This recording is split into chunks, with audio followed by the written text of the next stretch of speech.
బెంగళూరులో జరిగిన ఒక ప్రైవేటు రేవ్ పార్టీలో ప్రముఖ నటి హేమ పట్టుబడ్డారు అంటూ రకరకాల వార్తలు వస్తున్నటువంటి నేపథ్యంలో ఆ వార్తల మీద హేమ స్పందిస్తూ నేను బెంగళూరు వెళ్ళలేదు, నేను హైదరాబాద్లోనే ఉన్నాను, రేవ్ పార్టీకి నాకు అసలు ఎటువంటి సంబంధం లేదు, నేను రేవ్ పార్టీలో పాల్గొనలేదు అంటూ ఆవిడ స్పందిస్తూ కమెంట్ చేసినటువంటి నేపథ్యంలో ఆవిడకి షాక్ ఇస్తూ బెంగళూరు పోలీసులు ఒక ఫోటోనైతే రిలీజ్ చేశారు. ఆ ఫోటో ఇప్పుడు సోషల్ మీడియా మాధ్యమాల్లో చక్కర్లు కొడుతూ ఉంది.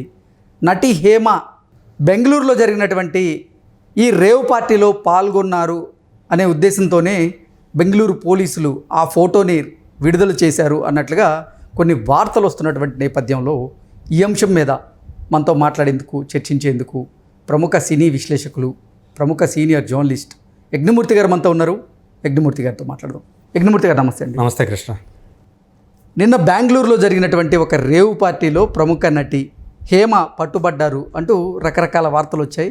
ఆ వార్తల మీద స్పందిస్తూ హేమ, నేను అసలు రేవ్ పార్టీలో పట్టుబడలేదు, రేవ్ పార్టీకి నేను అసలు వెళ్ళలేదు, నేను హైదరాబాద్లోనే ఉన్నాను, బెంగళూరుకి వెళ్ళలేదు అంటూ ఆవిడ ఒక వీడియో రిలీజ్ చేయడం, దాని మీద మళ్ళీ బెంగళూరు పోలీసులు స్పందిస్తూ ఒక ఫోటోని విడుదల చేయడం, రేవ్ పార్టీలో నటి హేమ ఉన్నారు అన్నట్లుగా వాళ్ళ వర్షన్ చెప్తున్నట్లుగా ఇప్పుడు ఒక వార్త సోషల్ మీడియాలో చక్కర్లు కొడుతూ ఉంది.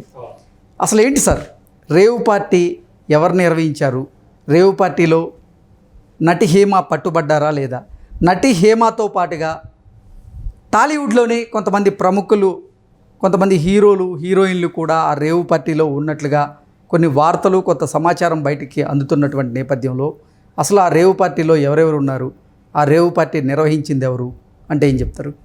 మొట్టమొదట మనకి ఈ మధ్యకాలంలో చూసాం, మనం పబ్ కల్చరు, డ్రగ్ కల్చర్ బాగా పెరిగిపోయిన సందర్భంలో ఉన్నాం మనం.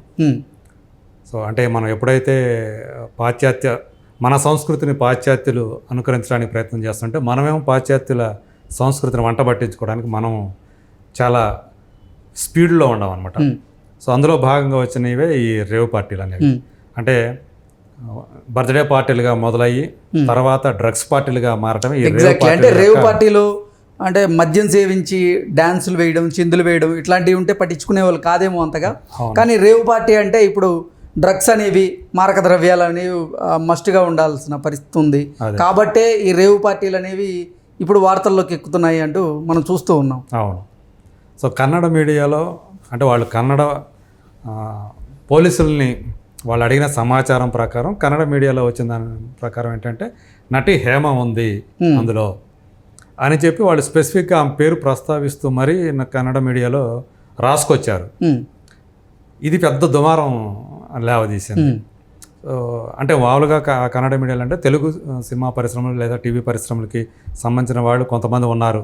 ఆల్మోస్ట్ 100 మంది అందులో పోలీసులు దొరికిపోతే అక్కడ ఆ పార్టీలో ఉన్న వాళ్ళు అందులో కొంతమంది ఉన్నారు అని చెప్పారు. కానీ స్పెసిఫిక్గా పేరు వచ్చింది మాత్రం హేమ పేరు బయటకు వచ్చింది.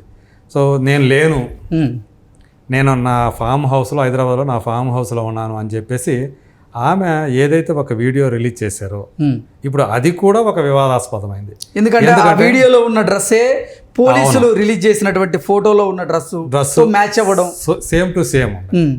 సో కాబట్టి అంటే వాడు కావాలి, ఇప్పుడు ఏదైతే హేమ రిలీజ్ చేశారో వీడియో దానికి కౌంటర్గా వాళ్ళు ఫోటో రిలీజ్ చేసినట్టుగా అయిపోయింది. అంటే దీంతో ఆమె మరి యాక్చువల్గా పట్టుబడినప్పుడు ఆమె ఎలా తన ఫామ్ హౌస్కి వెళ్ళి ఆమె వీడియో తీసుకొచ్చారు? యాక్చువల్గా పోలీసుల వాళ్ళ అధీనంలో ఉండాలి కదా, వాళ్ళ అదుపులో ఉండాలి కదా అని ఇంకొక ప్రశ్న ఒకటి తలెత్తుతూ ఉంది. సో ఇక్కడ దీనికి మనకి కమెంట్స్ కూడా వినపడుతూ ఉన్నాయి. అసలు నటి హేమ తన ఫామ్ హౌస్లో వీడియో చేయలేదు, ఒక చెట్టు దగ్గర నిలబడి వీడియో చేశారు అనేటువంటి రకరకాల కమెంట్స్ కూడా కింద వస్తూ ఉన్నాయి. అంటే అక్కడ జరిగిందే ఫామ్ హౌస్లో కాబట్టి అదే సేమ్ ఫామ్ హౌస్లో దగ్గర ఉన్నటువంటి ఒక చెట్టు నుంచి కూడా చేసే అవకాశం ఉంది. అలా జరిగిందా లేదా అనేది మనకు తర్వాత విచారణలో తెలియాల్సినటువంటి విషయం. హేమ పేరే కాదు, శ్రీకాంత్ పేరు కూడా వచ్చింది. హీరో శ్రీకాంత్ కూడా ఆ రేవ్ పార్టీలో పాల్గొన్నారని రకరకాల వార్తలు వస్తూ ఉన్నాయి. సో అంటే పోలీసులు రిలీజ్ చేసినటువంటి ఆ వీడియో ఏదైతే ఉందో, బయటకు వచ్చినటువంటి వీడియో, మీడియాలోకి వచ్చిన దాంట్లో ఏంటంటే అతను శ్రీకాంత్ లాగా ఉన్నటువంటి ఒక వ్యక్తి కనపడ్డాడు. దాంతో అతను శ్రీకాంతే అని చెప్పేసి అంటే శ్రీకాంత్ను పోలిన వ్యక్తా లేదంటే అసలు నిజంగా శ్రీకాంతే ఆ రేవుపేటలో నేను గమనించినంత వరకు అసలు శ్రీకాంత్ అంటే అలా కనిపించాడు, కానీ హైటు వెయిటు ఆ జుట్టు అది చూస్తే అది కాదు. ఎందుకంటే శ్రీకాంత్ స్వయంగా తన ఇంటి దగ్గర ఇంతకుముందే ఒక వీడియో రిలీజ్ చేశాడు. ఇగో నేను నా ఇంట్లో ఉండా, హైదరాబాద్లో ఉండా, ఇంకెక్కడో లేను నేను. సో నేను బెంగళూరు వెళ్ళి ఉన్నట్లయితే పెట్టేటువంటి ప్రయత్నం చేశాను. నేను కూడా, నాకు కొంతమంది ఆల్రెడీ పంపించారు, నేను చూశాను, ఆ వీడియో చూశాను, నేను కూడా ఆశ్చర్యపోయాను. నన్ను పోలినట్టుగానే ఉన్నాడు అతను ఎవరో కానీ నేను కాదు, నాకు అసలు ఈ పార్టీ కల్చర్ నాకు లేదు అసలు. నేను పబ్బులకు కానీ లేకపోతే రేవ్ పార్టీలకు కానీ వీటికి డ్రగ్స్ పార్టీలు కానీ వెళ్ళే అలవాటు నాకు లేదు. ఎప్పుడైనా బర్త్డే పార్టీలకు వెళ్ళినా కూడా నేను కొద్దిసేపు ఉండి వచ్చేస్తాను, కానీ నేను ఎక్కువసేపు ఉండను ఇలాంటి పార్టీల్లో అని తను చాలా క్లారిటీగా చెప్పాడు. ఇంకొకటి ఏంటంటే అతను కొరియోగ్రాఫర్ జానీ మాస్టర్ అని కూడా ఇంకొకటి వచ్చింది, శ్రీకాంత్ కాదు జానీ మాస్టర్ అని చెప్పేసి. సో నిజంగానే చూస్తే ఇంకొక యాంగిల్ అతను జానీ మాస్టర్ లాగా ఉన్నాడు. అవునా కాదా ఏంటి అనేది మళ్ళీ అది మనకి తెలియాల్సి ఉంది, ఎందుకంటే మరీ స్పష్టంగా లేదు మనకి. ఎందుకంటే తను షర్ట్ అడ్డం పెట్టుకొని ముఖానికి ఉన్నాడు కాబట్టి మనకు తెలియట్లా అక్కడ అంత క్లారిటీగా. సో ఆ వచ్చిన దాన్ని బట్టి చూస్తే నిజమేమో అన్నట్టుగా అనిపిస్తుంది. సో అది అస్పష్టంగా ఉంది, ఇవన్నీ తెలియాల్సి ఉంది. బట్ వేరే హేమ విషయానికి వచ్చేటప్పటికి పోలీసులు ఆమె ఉన్నది అని చెప్పేసి ఆమె ఫోటో రిలీజ్ చేయడం అనేది నిజంగా ఆమె అడ్డంగా బుక్ అయిపోయిందా, రేవ్ పార్టీలో లేనని తను ఏదైతే వీడియో రిలీజ్ చేశారో సేమ్ అదే డ్రెస్ ఉన్నటువంటి ఫోటోని పోలీసులు బయట పెట్టడం అనేది ఇప్పుడు అది ప్రపంచానికి అంతటికి కూడా హేమ ఉంది అని నమ్మే విధంగా ఉంది అక్కడ. సో మరి ఆమె ఇదంతా బయటకు వచ్చిన తర్వాత ఆమె ఎక్కడి నుంచి ఆ ఫోటో వీడియో అనేది ఎలా రిలీజ్ చేశారు అనేది ఒక ప్రశ్న ఉత్పన్నమవుతుంది. ఒకవేళ పోలీసు అదుపులో ఉంటే కనుక ఆమె ఎలా రిలీజ్ చేశారు, ఎవరి ద్వారా రిలీజ్ చేశారు, ఆమె ఫోన్ ద్వారానే వెళ్ళి బెయిల్ మీద ఏమైనా బయటకు వచ్చారా అనేటువంటి ప్రశ్నలు కూడా తలెత్తూ ఉన్నాయి. ఇలాంటి వాటివన్నిటికీ కూడా మనకి ఆన్సర్స్ దొరకాల్సిన అవసరం ఉంది. బట్ ఇప్పుడు మనకు తెలుసు ఈ 2 నెలల క్రితం ఒక డ్రగ్స్ పార్టీ జరగటం రాడిసన్ హోటల్లో. సో ఒక ప్రముఖ డైరెక్టర్ పేరు రావటం, అట్లాగే వర్ధమాన తారల పేర్లు రావటం. ఎగ్జాక్ట్. సో ఇవన్నీ కూడా మనం చూసాం. తర్వాత నేను అక్కడ డ్రగ్స్ తీసుకోలేదని ఆ డైరెక్టర్ వివరణ ఇవ్వటం. అట్లాగే లాస్ట్ ఇయర్ ఒక ప్రొడ్యూసర్ పేరు బయటకు వచ్చింది, ఒక రేవ్ పార్టీలో మాదాపూర్లో జరిగిన ఒక రేవ్ పార్టీ. అట్లాగే నటులు కూడా, ఒక యూట్యూబర్స్, ఇన్ఫ్లుయెన్సర్స్, బిగ్ బాస్లో పార్టిసిపేట్ చేసిన వాళ్ళు, వీళ్ళ పేర్లు కూడా మనకి ఈ మధ్యకాలంలో డ్రగ్స్ తీసుకుంటున్న వాళ్ళు ఇట్లా బయటికి రావడం మనం చూస్తూ ఉన్నాం. సో మనకి కాకపోతే ఏంటంటే ఇది అన్ని రంగాల వాళ్ళు ఉంటారు, బట్ ఫోకస్ ఎక్కువ కూడా గ్లామర్ ఫీల్డ్ మీద ఎక్కువగా ఉంటుంది కాబట్టి సినిమా ఫీల్డ్ లేదంటే టీవీ ఫీల్డ్కి సంబంధించిన వాళ్ళు ఎక్కువగా ఎక్స్పోజ్ అవుతున్నారు. నిజానికి రేవ్ పార్టీల్లో బిజినెస్ మ్యాన్లు ఎక్కువగా ఉంటారు, వాళ్ళ పిల్లలు ఎక్కువగా ఉంటారు, అలాగే రాజకీయ పార్టీల నేతలు మనకు తెలుసు. సో కాకాని గోవర్ధన్ రెడ్డి స్టిక్కర్ ఉన్నటువంటి కారు కూడా ఒకటి ఉందని మనకి వార్తలు వచ్చాయి. దాదాపు బెంజ్ కార్లు, పెద్ద పెద్ద విలాసవంతమైనటువంటి కార్లు 15 కార్ల దాకా పోలీసులు సీజ్ చేశారు.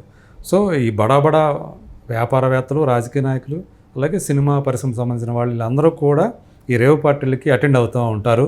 సో అది ఒక సొసైటీ కింద మారుతుంది, ఒక సపరేట్ సొసైటీ అదంతా కూడా. సో అది దాంట్లో ఉంటే మనకి గౌరవం అన్నట్టుగా వాళ్ళు ఫీల్ అవుతుంటారు. అందులో ఉండటానికి చాలామంది ప్రయత్నం చేస్తూ ఉండటం ఇప్పుడు వస్తున్నటువంటి ఒక పరిణామం అన్నమాట. ఇది కొత్తగా మారుతున్నటువంటి ఒక కల్చర్కి ఇది ఒక నిదర్శనంగా కనబడుతుంది. ఓకే, ఇంతకీ అసలు నటి హేమ ఆ రేవ్ పార్టీలో ఉన్నట్టా లేనట్టా అంటే ఏం చెప్తారు సార్? మనకున్న సమాచారం ప్రకారం, పోలీసుల వర్షం ప్రకారం అయితే నటి హేమ ఉన్నట్లుగానే మనకు అనిపిస్తుంది. సో ఏదేమైనా నేను లేనని ఆమె వర్షం చెప్పుకుంటున్నారు. ఇలాంటి సంఘటనలు జరిగినప్పుడల్లా మనకు తెలుసు 1-2 రోజులు మాత్రమే వీళ్ళు వాళ్ళు ఉండారు అని చెప్పేసి వార్తలు రావటం, 3వ రోజు నుంచి దానికి సంబంధించి ఎలాంటి సమాచారం అటు పోలీసులు ఎవరు, ఇక్కడ వేరే వాళ్ళ మీడియా నుంచి కూడా మనకు కనపడదు వేరే. సో ఇది కూడా ఆ కోవకు చెందుతుందా ఏంటనేది, ఎందుకంటే ఊరికే హేమ పేరు బయటకు అయితే వచ్చే అవకాశం లేదు. ఎందుకంటే వీడియోల్లో ఎప్పుడు మనకి వాళ్ళు బయటకు వచ్చిన వీడియోలో హేమ పేరు అసలు హేమ కనిపించలా. కేవలం పోలీసులు చెప్పినటువంటి రికార్డులు, కన్నడ మీడియాలో వచ్చినటువంటి వార్తల ప్రకారమే మనకి హేమ ఉంది అని చెప్పేసి ఆ విషయం తెలుస్తూ ఉన్నది. ఈమె సహజంగానే నేను లేను అని చెప్పేసి ఆమె ఖండించింది. ఎవరైనా చేసే పని అదే. సో ఉందా లేదా అనే విషయం పోలీసులకి ఆమెకి తెలియాలి. Okay sir, thank you so much.